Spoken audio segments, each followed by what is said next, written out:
रात के 10 बज गए हैं। हम गाज़ीपुर बॉर्डर पे मौजूद हैं। दिन में हमने आपको एक वीडियो में दिखाने की कोशिश की थी किस तरीके से पुलिस मोर्चाबंदी कर रही है।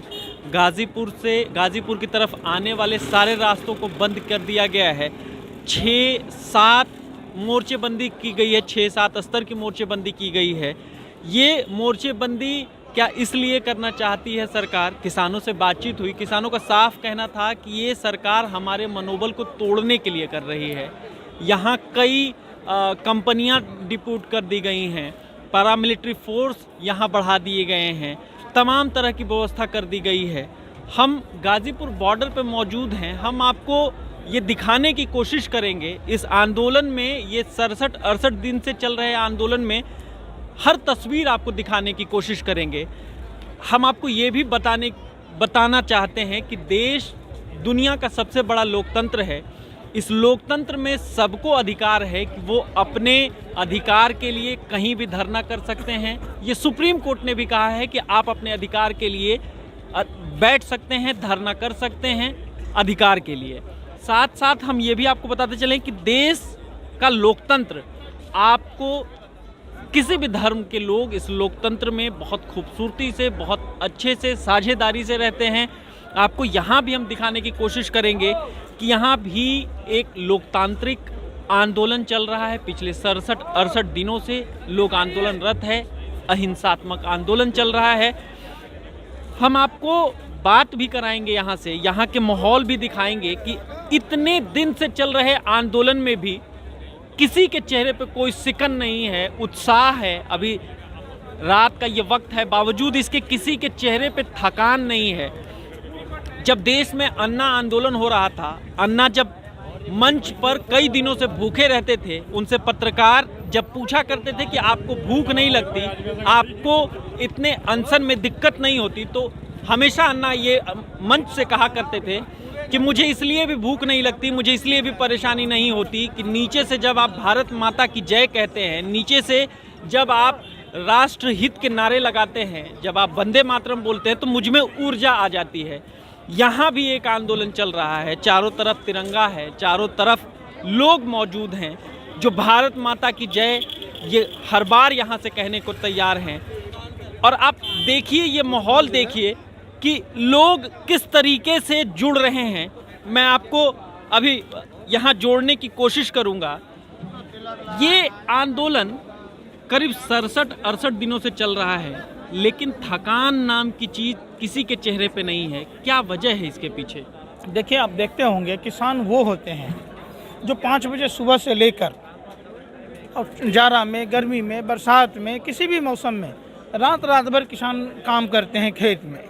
किसान, राजनाथ सिंह जी ने भी स्वीकार किया था जब वो मुख्यमंत्री थे कि ये किसान नहीं, ये देश के दूसरे भगवान हैं, इनके लिए दरवाज़ा खुला रखना चाहिए। तो आज ऐसी क्या मजबूरी है कि जब देश के दूसरे भगवान आए हैं तो उनको लगातार एक साजिश, षड्यंत्र और प्रयोग का सामना करना पड़ रहा है। कौन लोग हैं? अब आप देख रहे होंगे, जब से ये किसान आंदोलन चालू हुआ तब से लगातार देश की दलाल मीडिया के भरवे पत्रकार, जितना बरेली में झुमका नहीं गिरा, उतना भाजपा की सरकार में देश के मीडिया का स्तर गिर गया है। वो लोग लगातार इसको जाति के नाम पर, धर्म के नाम पर, भाषा और प्रांत के नाम पर बांटने की कोशिश कर रहे थे। किसान क्या खा रहा है, क्या पहन रहा है, आपके गांव में देखेंगे। गांव मुझे एक सवाल का जवाब ये सीधा सीधा दीजिए। मोदी जी ने परसों दिन कहा था कि एक फ़ोन कॉल की दूरी पर किसान है। आज तीसरा दिन उस बात को गुजरने को है, अभी तक वो फ़ोन कॉल नहीं आया, अभी तक संवाद स्थापित नहीं हो पाया। आप मैरिड हैं, अनमैरिड हैं? जी, मैं तो अभी अनमैरिड हूँ।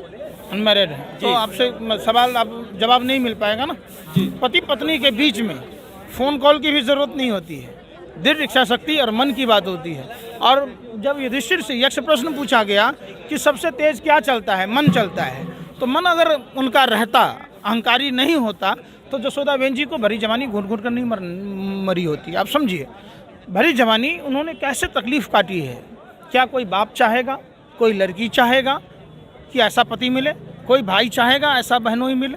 प्रधानमंत्री जी की इच्छा शक्ति होती तो प्रधानमंत्री जी आज 67 दिनों तक देश के किसानों को ठिठुरती ठंड में खुले आसमान के नीचे सड़कों पर मरने को विवश नहीं किया होता। ये जितनी हमारे किसान भाइयों की मौतें हुई है, जो शहीदी हुई है, ये मौत नहीं है, ये हत्या है जो सरकार द्वारा एक प्रायोजित ढंग से की गई है। आप समझिए, जब देश के किसान आंदोलन कर रहे थे, 5 जून को ये काला अध्यादेश लाया गया। क्यों लाया गया? ऐसी कौन सी मजबूरी थी? समझे ना कि ऐसी कौन सी मजबूरी थी? आप नंबर जारी कर देते कि हाँ जी किसान भाई आपका क्या फीडबैक है, जमाखोरी पर से प्रतिबंध हटाना। तो सिर्फ किसानों की समस्या नहीं है, ये संपूर्ण देशवासियों की समस्या है। आप जैसे उपभोक्ताओं के लिए भी वही चीज़ लागू होता है जो हम किसानों के लिए लागू होता है। जब जमाखोरी से प्रतिबंध हटेगा, अभी आप हाल में देखा होगा हरियाणा में, उत्तर प्रदेश में डीजल नहीं दिए जा रहे थे। जब पेट्रोल पंप, सुनिए ना, अरे शॉर्ट में ही बता रहे हैं। कहना साफ है कि जब तक बिल वापसी नहीं, घर वापसी नहीं। जब तक बिल वापसी नहीं, घर वापसी नहीं। आप कानून वापस ले लीजिए, बात खत्म है ना। संवाद तो स्थापित नहीं हो पा रहा है ना, संवादहीनता बनी हुई है। नंबर पर फोन करें, अब बताइए ना। हम कोई दीप सिद्धू तो है नहीं, या देश का किसान कोई दीप सिद्धू तो है नहीं कि जाके फोटो खिंचा लेगा प्रधानमंत्री के साथ। प्रधानमंत्री जी को ऐसा एक नंबर जारी करना चाहिए, या कानून वापस ले ले। फोन करने की, मन मिलने की जरूरत क्या है? प्रधानमंत्री जो मन की बात कहते हैं, फोन क्या होता है? आप समझिए, 1 मिनट आना था हमारे किसान नेताओं से मिलते। राकेश टिकैत जी को आपने देखा, खेतों के पानी उनके आंखों में आ गए थे। ये आंसू नहीं थे, ये खून के आंसू थे। वो आंसू इसलिए थे कि हमारे आने वाली पीढ़ी का क्या होगा, वो इसलिए उनके आंखों से आंसू छल के वो कहते हैं बात। आंसू आए क्यों? हम तो इसलिए कह रहे हैं। फिर आप समझिए ये बात को, देश के किसानों से हाथ जोड़कर माफी मांग ले, कहे जी हम ये कानून वापस ले रहे हैं, बात खत्म है। आंसू आए क्यों? आंसू का कारण कौन बना? कौन लोग ये इसको आंदोलन को लगातार जाति, धर्म, भाषा और प्रांत के नाम पर एक षड्यंत्र के तहत बदनाम किया जा रहा, आज भी किया जा रहा है। दिल्ली के तमाम बॉर्डरों पर जहां सत्ताधारी दल के लोग इस आंदोलन को कमजोर करने की कोशिश किए, यहां आकर बलपूर्वक यहाँ के विधायक यहाँ के किसानों को भगाना चाह रहे थे और सरकारी साजिश थी। आपने देखा कि दीप सिद्धू, लखा सिधाना को क्यों नहीं पकड़ा गया? अगर वो फेसबुक लाइव नहीं करता तो देश के किसानों को पता नहीं क्या क्या कष्टों का सामना करना पड़ता। इसकी जवाबदेही कौन लेगा? जिसके हाथ में लॉ एंड ऑर्डर होगा, जिसके हाथ में सरकार है, जिसके हाथ में सत्ता है, पावर है, वही लेगा ना। किसानों को जब रास्ता दिया गया तो रास्ते में अवरोधक क्यों लगाए गए? आज भी ये षड्यंत्र चल रहा है। आप बाहर में देखिए, हाँ, वो हमने आज दिन में दिखाने की कोशिश की है, 7 स्तर की क्यों नहीं आने दिया जा रहा है? इसलिए कि किसानों के आंदोलन को समर्थन न दे। दूसरा, देश में ये निगेटिव जाए कि किसानों ने सड़क बंद कर दिया, किसानों ने सड़क बंद कर दिया। किसान तो सड़क बंद नहीं कर रहे, किसानों ने तो सड़क ऊपर से आवागमन चालू रखी है। किसान महात्मा गांधी के बताए रास्तों पर चल रहे, सत्य और अहिंसा पर चलकर आंदोलन कर रहे हैं। किसानों के आंदोलन से किसी आम आदमी को नुकसान होते देखा? आप पूछिए इनसे। जी 26 तारीख में रैली निकाली हमने जी, किसानों ने। जी, किसी की बहन छेड़ी हो, किसी की बेटी छेड़ी हो, कोई दुकान लुटी हो दिल्ली में, बताओ एक भी बता दो। एक भी। जी, वो जो वहाँ गुंडागर्दी हुई, मोदी जी के आदमी थे, पहली बात। दूसरी बात, मोदी जी ने समझा कि 27 तारीख में, क्योंकि 26 तारीख में रैली निकाल के किसान अपने अपने घर गए ज़्यादा तादाद में, ठीक, और उससे भी ज़्यादा फिर वहाँ चले गए। जो लड़का वो ख़त्म हुआ था उसके अंतिम संस्कार में, मोदी को सब पता था, क्योंकि उसकी मीडिया, गोदी मीडिया जिसे बोले, वो यहाँ लगी हुई थी, ठीक है। उसने बता दिया यहाँ कोई नहीं है, यहाँ कोई एक बेटी चौथ विधायक था उसका, यहीं का लोनी का ही, वो पत्थर वत्थर भर के लाया। हमारा देख यहाँ लगा हुआ 2 महीने से हटाना, यहाँ ट्रैक्टर स्वराज 844, हम थे मौजूद। हमारे नेता ने यूं कही जो भी दिल्ली में बवाल हुआ है उसका जिम्मेवार मैं, और मुझ में गोली मारो, और मेरी अगर कोई स्थिति ऐसी आई तो फांसी खा के भी मरूंगा, ठीक है। सबके पास फोन थे, अपनी अपनी जगह फ़ोन करे। रात में ही इतना बड़ा हंगामा 27 की रात हमने देखी थी यहाँ। अब बात यहाँ बनाने को कोई बनाओ, 27 की रात हमने देखी थी। यूनिवर्सिटी से लड़के आए जाटों के यहाँ थे, उन्होंने आके जब गाली गुप्ताल यहाँ आके करी है, जब वो साले सब हटे मादर चौध यहाँ थे, नहीं हमें सब पीटने को तैयार थे। आप गुस्सा देखिए किस तरीके से लोगों में है, लोग बहुत आक्रोशित हैं। फिर यहाँ थे, आइए मुझे आने दीजिए, 1 मिनट और दो जी। यहाँ थे हटके, फिर हम वहाँ मंच पे अपने नेता के पास रहे। सुनो, वो हमारी आन है, मान है, शान है, ठीक है। रात रात में फिर जो और पास के गांव थे उन्होंने ऐसा सहयोग कर दिया कि अब तो मतलब ही ना, मोदी जी क्या समझ रहे थे, यूं गाजर मूली का पेड़ है, खेत है, उखाड़ो और फेंक दो किसान को। यूं किसान गाजर मूली नहीं है, यूं बरगद का पेड़ है। जितना बढ़ता जाएगा, जितनी अहिंसा बढ़ती जाएगी, उतनी जड़ जमीन पकड़ती जाएंगी। ठीक है, तो ये बात अपने दिमाग में मोदी जी रख लें। हमारी हर शर्त उन्हें माननी पड़ेगी, राजी राजी गैर राजी। किसान बहुत सक्रिय। और सुनो, अब तो पहले यहाँ बड़े बूढ़े थे, अब देखो ज्यादा तादाद में युवा आ गया है, युवा आ गया है। जय जवान, जय जवान। लोगों के जोश को समझिए। हम आंदोलन में भी यही दिखाने की कोशिश करना चाह रहे थे कि किस तरीके से लोगों में उत्साह है। किसान लगातार कह रहे हैं कि जिस तरीके से हमारे जोश और उत्साह को दबाने की कोशिश की जा रही है, जिस तरीके से लोग इस आंदोलन को दमन करना चाहते हैं, ये इस देश में नहीं चलेगा। इन सब चीज़ों पे हम बातचीत करेंगे। हम कोशिश करते हैं। ये सर समाज से समिति। आप अपना नाम बताएं। मेरा नाम तंसीर खान, जिला मेरठ सरदाना विधानसभा से हूँ। आराम से हम सबसे बात करेंगे, थोड़ी थोड़ी जगह बनाइए। यहाँ इस आंदोलन को 67 दिन हो गए, लेकिन ये आंदोलन उसी उत्साह से चल रहा है। कितने दिनों तक और चलेगा, क्योंकि संवाद हो नहीं पा रहा है सरकार से। आगे का रास्ता क्या होगा? आगे का रास्ता ये होगा, जब तक संवाद नहीं होगा तब तक ये आंदोलन चलता रहेगा, चाहे ये आंदोलन सारी उम्र चले। जो 3 काले कानून, काले बिल ये लेकर आए हैं, उनको वापसी लेना पड़ेगा और ये आंदोलन खत्म हो जाएगा। बिल वापसी तो घर वापसी, बिल वापसी, घर वापसी। आप देख रहे हैं किसान साफ साफ कह रहे हैं कि बिल वापसी तो घर वापसी, नहीं तो किसान बिल वापसी घर वापसी। अगर बिल वापस नहीं हुआ तो कितने दिनों तक यहाँ बॉर्डर पर रहेंगे? सारी उम्र तक, पूरी जिंदगी।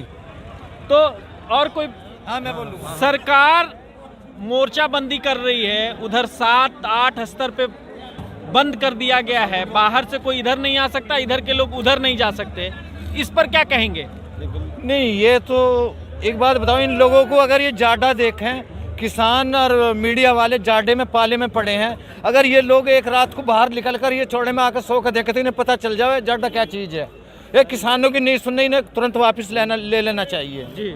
तुरंत इस कानून को वापसी ले लेना चाहिए। किसान एक दिन ये जाडे में आकर देखो, और ये तो मजदूर के लिए है। किसान तो कुछ सह भी लेगा, इसे मजदूर तो इस पर बिल्कुल चौपट हो जाएगा। क्यों, जो ये 40 रुपए किलो बन का आटा आवेगा अडानी और अंबानी के उसमें से कंपनी से यदि पैकिंग होकर आवेगा, ये आम मजदूर पे पड़ेगा।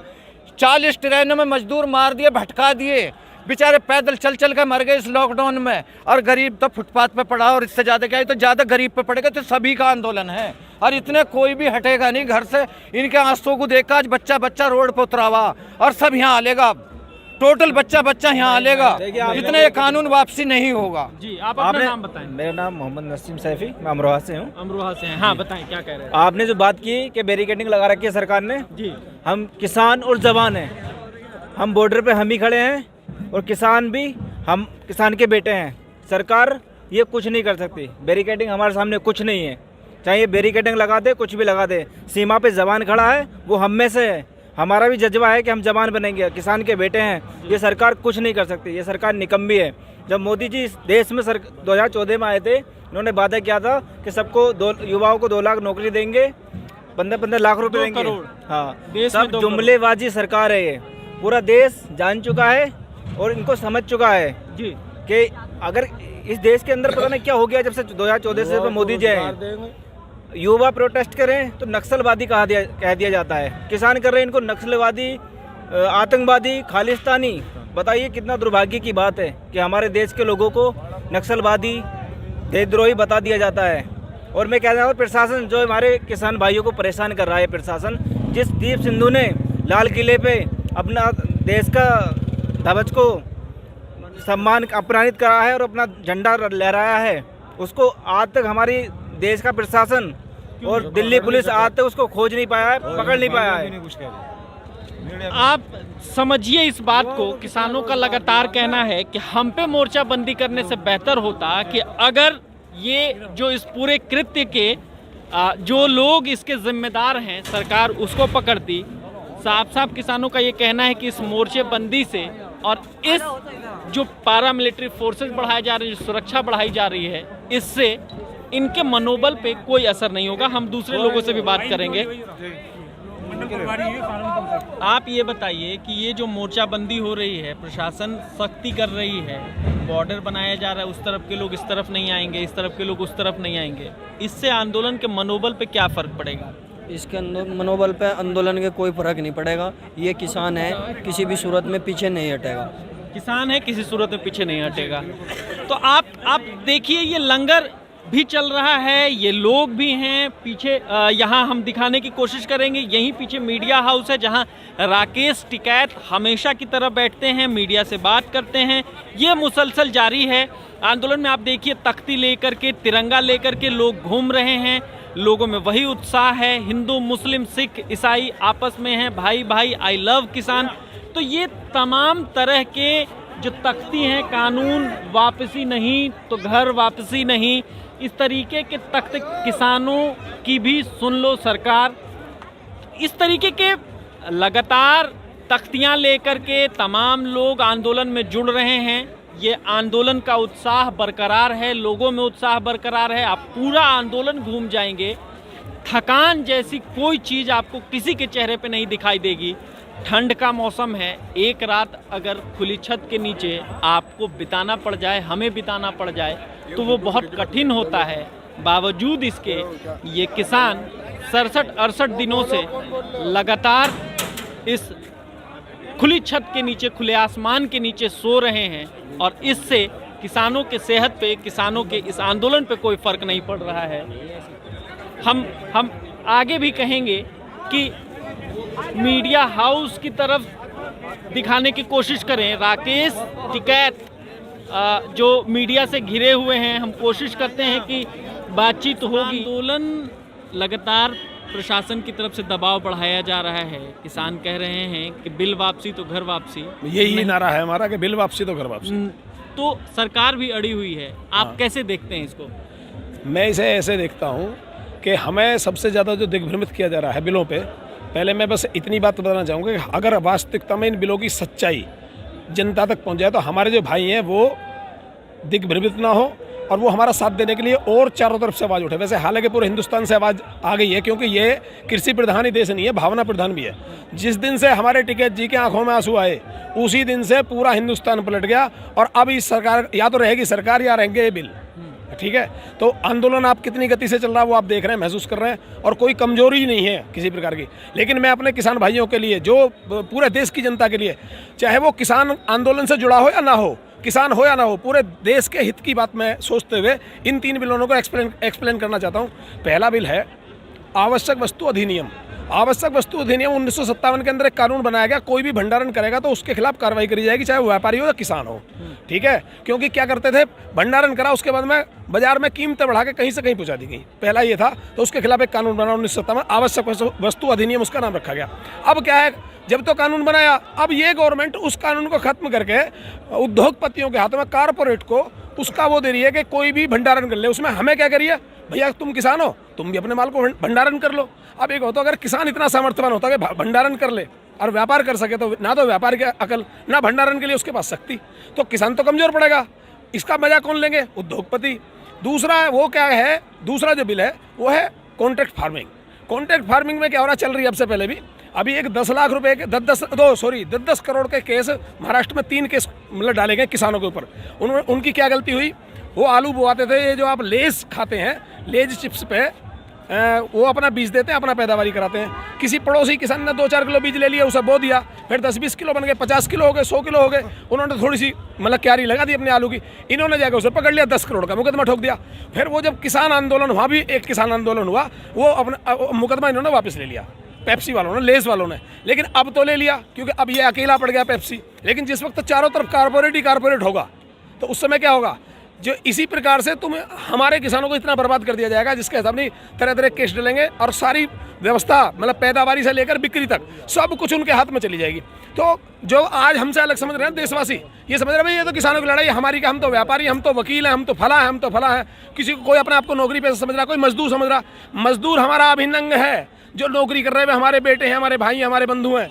जो व्यापारी कर रहे हैं, व्यापार हमारे बिना नहीं है, कारपोरेट चीज़ एक अलग है। कारपोरेट में मात्र 0.001% लोग हैं जो कारपोरेट से जुड़े हुए हैं। 2% टोटल व्यवसायी है, उसका 0.0001% कारपोरेट से जुड़ा हुआ है। तो देखो, सारे व्यापारी कायदे में हमारे साथ आना चाहिए सबको, कंधे से कंधा मिला के। क्यों? क्योंकि उनके भी बेटे, मतलब उनकी जो पीढ़ियां हैं वो भी कोसेंगी जब खाएंगी 200 रुपये किलो लौकी। अब क्या होता है, गरीब आदमी जब लौकी आती है तो 2 रुपये किलो, 5 रुपये किलो, 10 रुपये किलो से मिल जाती है। लेकिन जब ये कारपोरेट आ जाएगा तो सबकी डी फ्रीजिंग चलेगी, कोल्ड स्टोरेज चलेगा, पैदा करा अपना अंडर कर लिया, भंडारण कर लिया। भंडारण जब अगर खुल गया, आवश्यक वस्तु अधिनियम अगर खत्म कर दिया गया और भंडारण खुल गया तो कितना बुरा हाल करेंगे। कॉन्ट्रैक्ट फार्मिंग में क्या होगा, पहले शुरू के 5 साल बड़ा अच्छा रहेगा कॉन्ट्रैक्ट फार्मिंग। मैं भी कहता हूँ दुगनी तिगनी आय हो जाएगी, बाकी हो जाएगी शुरू के 5 साल। अब वो जिनकी दुगनी तिगनी हो जाएगी तो वो कहेंगे पड़ोस हो जाएगा, भाई इसकी दुगनी तिगनी होगी, मैं तो रह गया पीछे, वो भी दे देगा। इसी प्रकार से सब जमीन दे देंगे जल्दी जल्दी। अरे भाई जल्दी करोड़पति बनो, जल्दी अमीर बनो। अमीर बनने के चक्कर में जब जमीन चली जाएगी तो पता क्या होना, वो जो पैसा लेंगे, हमने अपनी जमीन देके पैसा ले लिया, उस पैसे का हम क्या करेंगे? हम उस पैसे की वस्तु तो खरीदेंगे, अपना जीवन बचाने के लिए वस्तु खरीदेंगे। वस्तु खरीदने में क्या होगा कि हम सारा पैसा उन्हीं वापस दे देंगे। उन्होंने हमें पैसा दिया, उन्होंने ही वापस पैसा ले लिया व्यापार प्रणाली के तहत, तो हमें वैसे मार लिया, अब हो गए हम खाली। अब उन्होंने नया काम क्या शुरू करा, ये जो कॉन्ट्रैक्ट है ना, कॉन्ट्रैक्ट फार्मिंग, उसके तहत देखिए ये सैटेलाइट कैमरों के माध्यम से ये पता लगा लिया जाता है कि पृथ्वी में कौन सी जगह क्या चीज़ है, कौन से खनिज, कौन से पदार्थ, कौन सा तेल, कौन सी गैस और क्या प्राकृतिक संपदाएं छुपी हुई हैं गर्भ में। तो पृथ्वी के गर्भ से वो चीज़ निकालने के लिए जब इनका कॉन्ट्रैक्ट फार्मिंग के अंतर्गत 25 साल का कॉन्ट्रैक्ट हो जाएगा तो उस समय हमारी धरती को खोखला कर दिया जाएगा। आप जो मीडिया वाले हमारे साथ नहीं दे रहे हैं, मैं आपके लिए तो मतलब बधाई देता हूँ, आप हमारे मतलब इतने शुभचिंतक बन के आए। जो मीडिया वाले आज साथ नहीं दे रहे हैं या किसी भी से बिके हुए हैं या उनकी दाढ़ी में कोई भी तुमका है, तो ये देखो वो तो जो ना वो भी पछताएंगे, वो बहुत रोएंगे, उनकी औलादें रोएंगी। तो देखो कॉन्ट्रैक्ट फार्मिंग बिल्कुल गलत। अब आ जाइए एमएसपी पे। तीसरा, एमएसपी हम क्या करें, मिनिमम सपोर्ट प्राइस। हम ये नहीं करें मैक्सिमम सपोर्ट प्राइस, हम कह रहे हैं मिनिमम सपोर्ट प्राइस। एक ऐसा सुरक्षा बिल हमें दे दीजिए। देखिए स्वामीनाथन की रिपोर्ट के अनुसार जैसा है, हम कुछ उसमें सुधार नहीं करें। जो स्वामीनाथन की रिपोर्ट है उसके अंतर्गत एमएसपी दे दो महाराज, हमने ही तुम्हें बनाया है। 72% किसान कागजों में है, मैं कहता हूँ 90% किसान हैं जो आज के डेट में व्यापारी बने बैठे हैं। जो आज के डेट में व्यापारी बने बैठे हुए हमारी बेटे हैं, हमारे ही लोग ऐसे हो गए जो जमीन से खाली हो गए। आस्ते आस्ते उनकी जमीन बिकती चली गई, वो औलादें बढ़ती चली गई, कोई जाके व्यापारी बन गया। तो आज वो अपने आप को बनिया समझता है, अलग समझता है। वो भी किसान का बेटा है। जो नौकरी कर रहे हैं सरकारी नौकरी, वो भी किसान के बेटे हैं। जो प्राइवेट नौकरी कर रहे हैं वो भी किसान के बेटे हैं। बाप बेटों को लड़वा रहा, हमसे, हमारी औलाद से हमें मरवाएगा। अरे भैया ऐसा मत करे, इतना बड़ा जुर्म मत करे यार। हम तो यूँ करें एमएसपी, मतलब मिनिमम सपोर्ट प्राइस दे दे, मैक्सिमम नहीं मांग रहे, बस इतनी सी बात है। तीसरा, ये तुम्हें आपको तीनों में से कोई सा कानून अच्छा लगा? बिल्कुल गलत है। किसी को अच्छा लगा भी जो सुन रहे हैं? किसान एकता, किसान एकता, किसान एकता। ये साफ किसानों का कहना है कि ना हम एमएसपी मांग रहे हैं, हम कॉन्ट्रैक्ट फार्मिंग के खिलाफ हैं। हम ये 3 बिल जब तक वापस नहीं हो जाते तब तक हम यहाँ से पीछे हटने को तैयार नहीं हैं। आप अगर ये वीडियो हमारे YouTube चैनल पर देख रहे हैं, हमारे YouTube चैनल को सब्सक्राइब करें। अगर आप ये वीडियो हमारे Facebook पेज पर देख रहे हैं, हमारे Facebook पेज को लाइक करें। बने रहें महाखबर के साथ। मैं सुधाकर सिंह, धन्यवाद।